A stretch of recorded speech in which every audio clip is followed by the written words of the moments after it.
안녕하세요. 기도학교에 오신 여러분을 진심으로 환영합니다.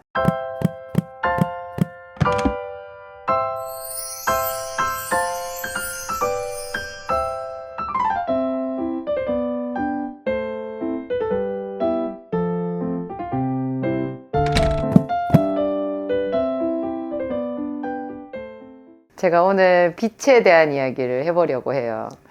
여러분, 예수님께서 나는 세상의 빛이니 나를 따르는 자는 어둠에 다니지 아니하고 생명의 빛을 얻으리라, 그런 말 들었을 때 우와, 하나님이 빛이시구나, 그런 감동이 드세요? 그냥 빛 그냥 이렇게 생각하고 가볍게 넘어가거든요. 창세기 1장에 보면 하나님께서 천지를 창조하신 이야기가 나오는데, 거기에 하나님께서 가라사대 빛이 있으라 하매 빛이 있었고 그 빛이 하나님 보시기에 좋았더라. 저녁이 되며 아침이 되니 이는 첫째 날이니라. 이런 얘기를 보았을 때도 와, 하나님이 빛을 만드셨대, 이런 감동이 들진 않거든요. 그것은 마치 나를 믿는 자는 성경의 이름과 같이 그 배에서 생수의 강물이 흘러나리라 하는 말하고 비슷한 느낌이에요. 생수 우리가 슈퍼에서 마트에서 생수 보잖아요. 그러니까 그 생수라는 생각이 드는 거죠. 게다가 우리나라는 물이 귀한 나라가 아니잖아요. 세계 어느 나라보다도 우리나라가 물이 많고 또 물이 좋은 나라더라고요. 제가 성지순례 그래가지고 그리스나 또 어디 터키나 이런 데를 가봐도요, 유럽에 어디 다른 데를 가봐도 물이 다 안 좋아요. 그래서 그 물로 샤워를 하거나 머리를 감으면 하루하루 막 피부가 나빠지는 게 느껴지거든요. 근데 저희는 지금 정수기를 쓰고 있긴 하지만 수돗물을 먹는다고 당장 배탈이 나는 것도 아니잖아요. 그러니까 물이 좋은 나라인 건 확실해요. 그러니까 또 마트에 가면은 생수라고 적혀 있지. 그러니까 성경에 나와 있는 예수님께서 말씀하신 생수라는 말에 그렇게 귀가 번쩍 뜨이지는 않는 거예요. 하지만 분명히 이거는 해석을 해서 들어야 되는 부분이 있죠. 예수님께서 말씀하신 생수는 정말로 죽은 자가 마시면 다시 살아나는 그런 물을 얘기하거든요. 그리고 살아있는 자가 그 물을 마신다면 영원히 죽음을 보지 않는 그런 생수, 말 그대로 생수고요. 마트에 있는 생수 그런 게 아니에요. 그거는 이름만 생수일 뿐이지 생명의 물은 아닌 거예요. 그냥 물이죠. 마찬가지로 이 빛도 있잖아요. 나는 세상의 빛이라 하실 때 이 빛이 사실은 깊이 생각해야 되는 이렇게 의미가 있어요. 우리 모두에게 그 빛이 필요한 거예요. 제가 지금 잠언서 말씀을 계속 묵상하고 있는데 제 기암송, 빨간 책이 기암송 996번, 여기 이제 잠언 부분인데 잠언서 29장 13절이에요. 가난한 자와 포악한 자가 섞여 살거니와 하나님은 그들 모두의 눈에 빛을 주시느니라. 어떤 느낌이 드세요? 다시 읽어볼게요. 가난한 자와 포악한 자가 섞여 산대요. 섞여 살거니와 하나님은 그들 모두의 눈에 빛을 주신다는 거예요. 그러면 이 말 뜻이 가난한 자와 포악한 자가 본래 눈에 빛이 있다는 뜻일까요? 그게 아니죠. 가난한 자와 포악한 자는 다 그 눈에 빛이 없는 상태인 거예요. 어두운 가운데 있어요. 그래서 가난한 자도 왜 자기가 가난한지, 어떻게 하면 이 가난을 벗어날 수 있을지, 이 가난의 고통이 어디서부터 왔는지, 하나님은 이 가난을 원하시지 않고 그에게 부요를 주시기 원한다라는 그런 모든 내용을 하나도 모르는 상태에 있다는 거죠. 그냥 가난의 고초 속에서 자기가 힘쓰고 애쓰면서 눌려 지낸다는 그 뜻이에요. 그냥 빛이 없는 상태에서 고통을 겪는 사람의 한 모형인 거죠, 가난한 자가. 그 다음에 포악한 자는 뭐예요? 이 포악한 자도 폭력성, 막 다른 사람을 해치고 피를 흘리게 하고 고통을 겪게 하는 그런 악한 성품을 가진 사람이잖아요. 이 사람이 빛이 있겠어요? 이 사람도 자기가 무슨 짓을 하고 있는지, 자기가 하고 있는 그 행위가 그대로 자기 영혼을 파괴하는 행위라는 것을 모른다라는 거죠. 이 사람도 빛이 없는 어둠 속에서 고통당하면서 살고 있는, 남에게 고통을 주면서 자기도 고통을 당하고 있는 그런 사람의 한 모형이에요. 이 세상에는 여러 모양의 사람들이 있는데 그들 모두가 다 사실은 빛이 없는 어둠 속에 있다라는 거죠. 그가 가난한 자이든 포악한 자이든 그가 어떤 상황에 있든지 그에게는 빛이 필요한데 그 빛이 필요한 사람에게 하나님은 빛을 주시는 분이라는 뜻인 거예요. 이 빛이 얼마나 좋은 걸까요? 여러분 화분을 키워보시면 알잖아요. 저희 집 아파트 베란다에 이렇게 화분이 있는데 좀 잎이 넓은 화초가 있거든요. 그거는 잎이 넓으면서 가지가 이렇게 위로 쭉 무슨 열대 바나나 그 나무처럼 그렇게 생긴 건데요. 그게 햇빛을 굉장히 좋아하거든요. 그래서 그거를 창가에다 이렇게 두면요. 한쪽으로 이렇게 쏠려요. 어디로 쏠리겠어요? 햇빛이 있는 데로 쏠리는 거예요. 그래서 화초를 잘 아시는 분이 저한테 조언을 해주시더라고요. 이 화분을 자꾸 돌려놓으래요. 그래야 똑바로 있다고. 한쪽으로만 계속 두면 햇빛이 있는 쪽으로만 쏠려가지고 얘가 덜 이쁜 거예요. 모든 대부분의 화초들이 해를 좋아해서 해를 향하여서 이렇게 앞으로 나가는 습관이 있잖아요. 이게 하나님께서 우리에게 메시지를 주고 계신 것 같아요. 나는 빛이라, 나는 세상의 빛이라, 나를 따르는 자는 어둠에 다니지 하고 생명의 빛을 얻으리라. 너희도 이 빛 가운데로 나아오라. 이런 뜻이잖아요. 제가 거의 이것도 글쎄요, 한 7, 8년 더 전일 것 같은데 어떤 저희 교회 나오는 자매님이 있었는데요.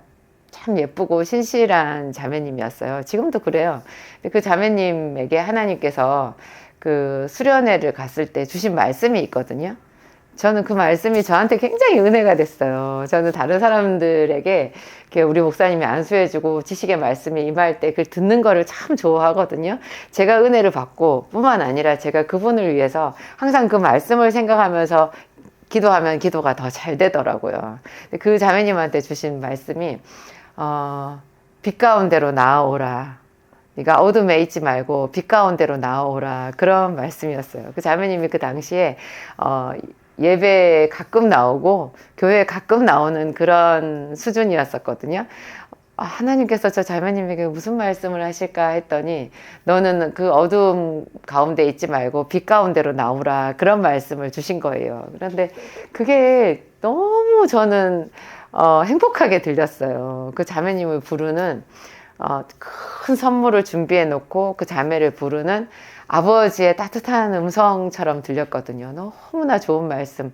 그 자매님이 남모르게 흘렸던 눈물, 그의 고통과 슬픔 이런 거를 다 헤아리시고 너 거기 있지 말고 이리로 와. 네 발로 걸어서 나오렴. 네 걸음을 다른 데로 가지 말고 내게로 향해 나한테로 와.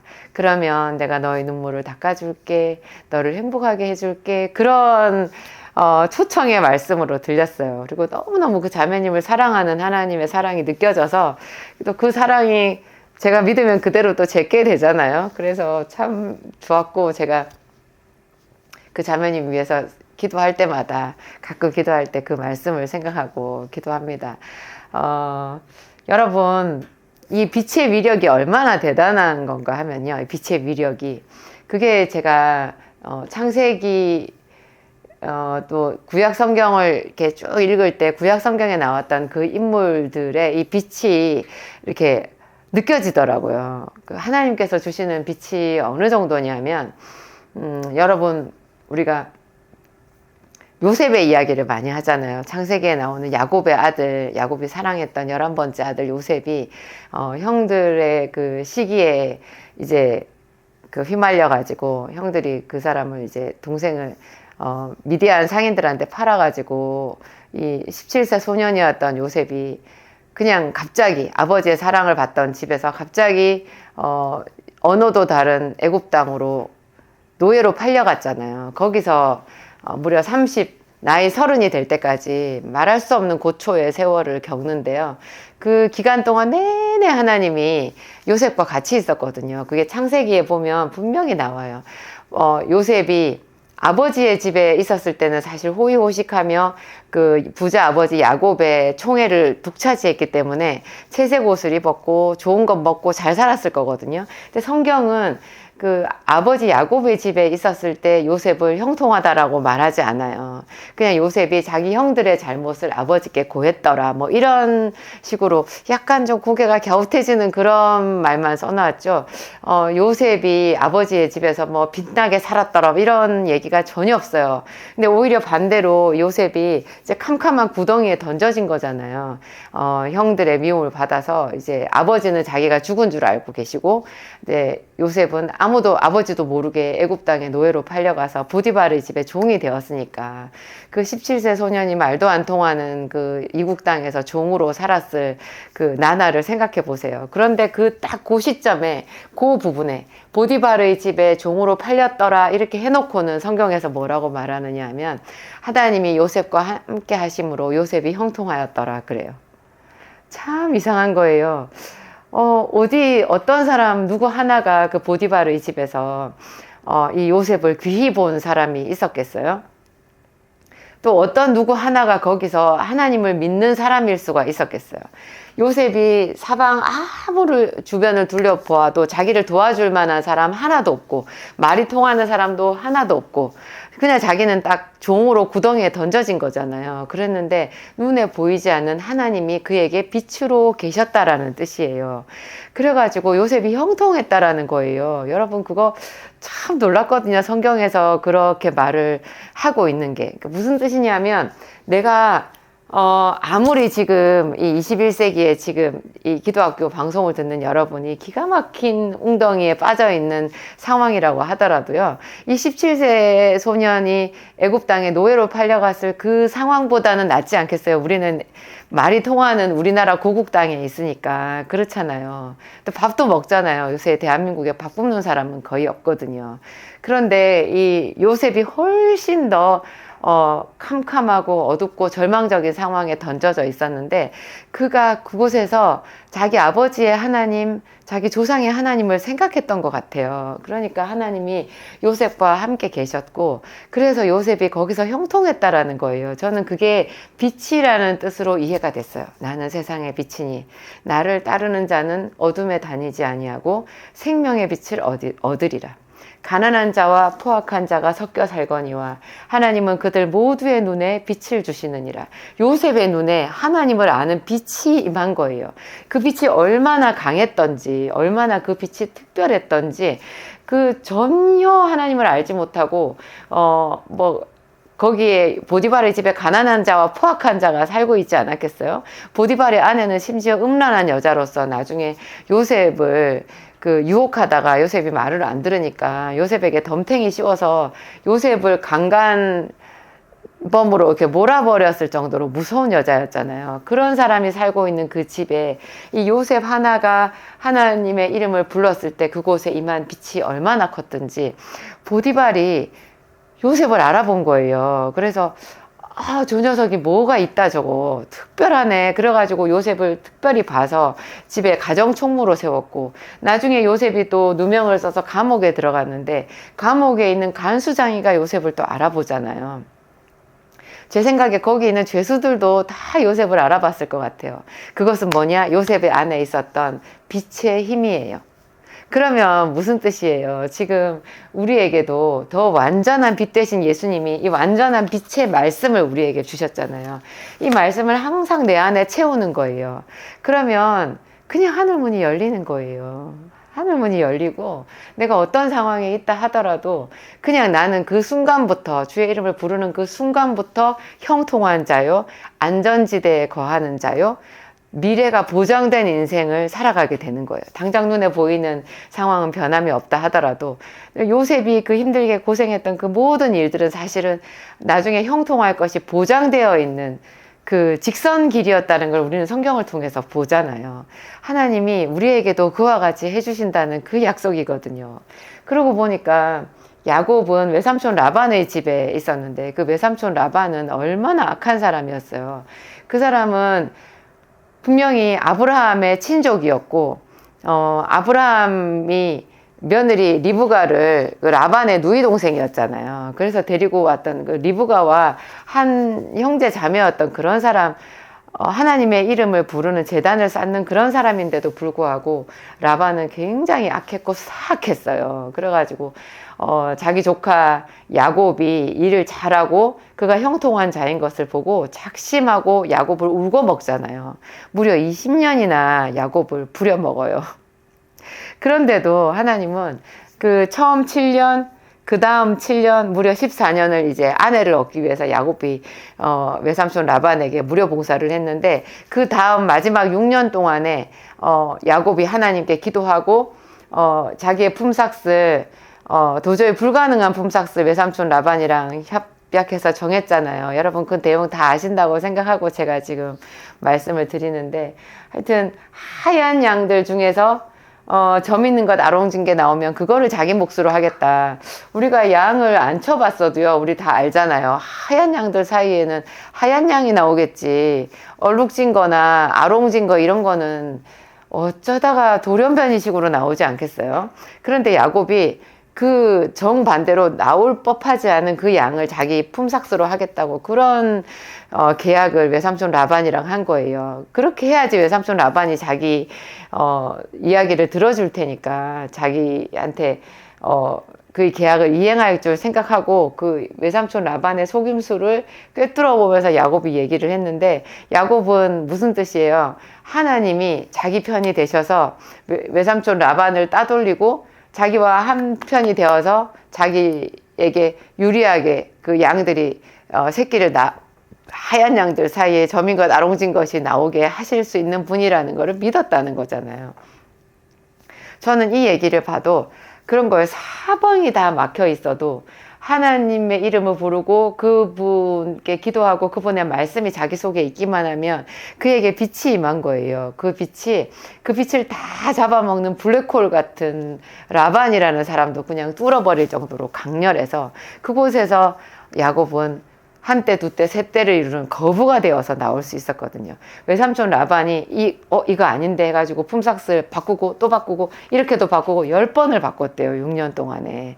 그랬는데도 외삼촌 라반은 속절없이 야곱과 하나님에게 무릎 꿇을 수밖에 없었거든요. 저는 이것도 빛의 위력이라는 생각이 들었어요. 여러분, 혹시 기도학교를 들으시는 여러분이 집안에 아무도 안 믿고 혈혈단신 혼자 예수를 믿고 이제 기도를 시작한 분이다. 그리고 돈도 없고 부도날 지경에 있고 지금 뭐 살아가야 할 길이 너무나 막막한 분이다. 그런 분이다 해도요, 여러분이 그냥 주의 이름을 부르고 열심히 여러분 손으로 하는 일을 하면서 하나님께 지혜를 구하잖아요. 기도하면서. 그러면 야곱같이 될 수 있어요. 그 이야기를 하나님이 성경을 통해서 우리에게 하고 계신 거거든요. 이것은 빛이신 하나님의 자신감이라는 생각이 들어요. 너희가 어떤 환경에 있더라도 나는 너에게 빛이다. 내가 너를 형통한 자로 만들어주마. 내가 너의 눈에 모든 눈물을 다 닦아주마. 어떤 사람이 너를 때렸니? 너를 상처받게 했니? 내가 너를 가장 빛나는 존재로, 하나님의 뜰에 심어진 의의 나무로 그 영광을 나타낼 자로 내가 너를 만들어 주리라. 나는 너에게 그렇게 해주리라. 그런 약속의 말씀이신 거예요. 여러분 좋죠? 우리 하나님은 그렇게 멋진 하나님이에요. 저는 그 하나님께 기도할 수 있어서 행복하고, 딸마다 그 화초들이 햇빛을 발하는 것 같이 저는 하나님의 은혜를 지금도 사모해요. 아침에 눈을 딱 뜨면 제일 먼저, 제가 아무리 몸이 아파도 성전으로 하나님 교회로 가는 거를 제가 제일 기뻐합니다. 하루라도 빠지기 싫어요. 저는 얼마나 몸이 아파도 그곳에 가서 하나님의 이름을 부를 때 막 그 하늘에서 은혜가 저한테 쏟아지는 것 같이 느껴져요. 전쟁이 일어나 나를 치료할지라도 내가 오히려 안전하리라, 안연하리라, 나는 태연하리라. 군대가 나를 진치고 치료할지라도 내가 두렵지 아니하며, 전쟁이 일어나 나를 치료할지라도 나는 오히려 태연하리라. 그렇게 다윗이 고백을 했는데요. 그런 마음, 그런 담대함, 그런 거 이렇게 늘 기도하며 하나님의 말씀을 자기 속에 품고 있는 사람에게 주어지는 축복 같아요. 기도하겠습니다. 하나님 감사합니다. 빛이신 하나님, 내게 오셔서 감사합니다.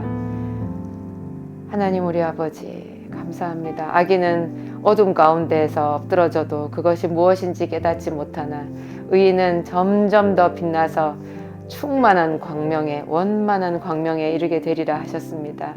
빛으로 우리의 삶에 오신 예수 그리스도를 찬양합니다.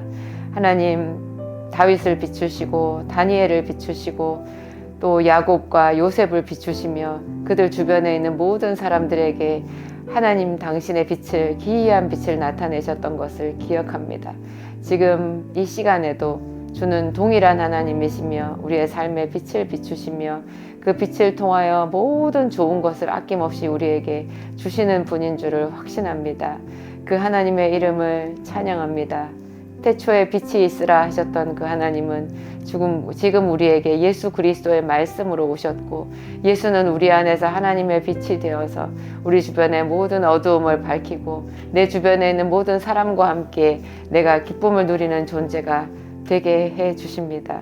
그 하나님의 능력을 믿고 찬양합니다. 하나님 감사합니다. 날마다 이 말씀이 우리의 생명의 양식이 되게 하시고 사자같이 담대하게 하는 능력의 말씀이 되게 하시고 어떤 상황에서라도 형통을 불러오는 능력이 되게 하여 주시옵소서. 주 예수님 이름으로 기도합니다. 아멘.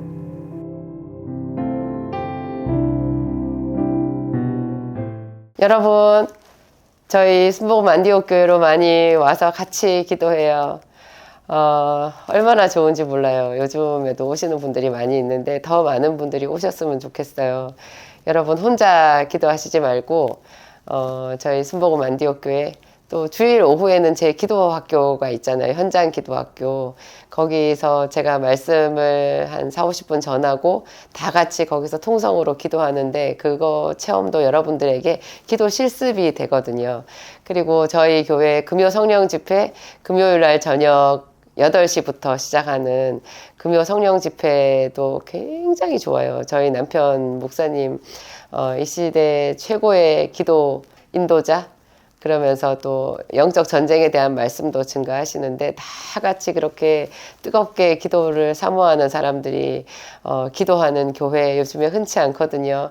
그곳에서 여러분 하나님의 음성을 들으시고 또 새 방언도 받으시고 옆에 사람들이랑 같이 그 뜨거운 그 기도의 열정의 도가니 안에서 새로운 체험들을 많이 해보셨으면 좋겠어요. 한 번이라도 두 번이라도 그냥 오세요. 아무 생각하지 말고 오세요. 저희 교회 등록 안 하셔도 되고 헌금도 안 해도 되고 그냥 와서 체험하시는 거예요. 그래서 여러분들이 뜨거워지면 혼자서 기도도 또 다르거든요. 하여튼 제가 항상 열린 마음으로 여러분들 기다리고 있고요. 저희 성도들도 여러분들 덕분에 우리 성도들까지도 더 좋아지는 것 같아요. 함께 기도하는 그 기쁨, 놀라운 기쁨, 성령의 생수 다 같이 누렸으면 좋겠습니다.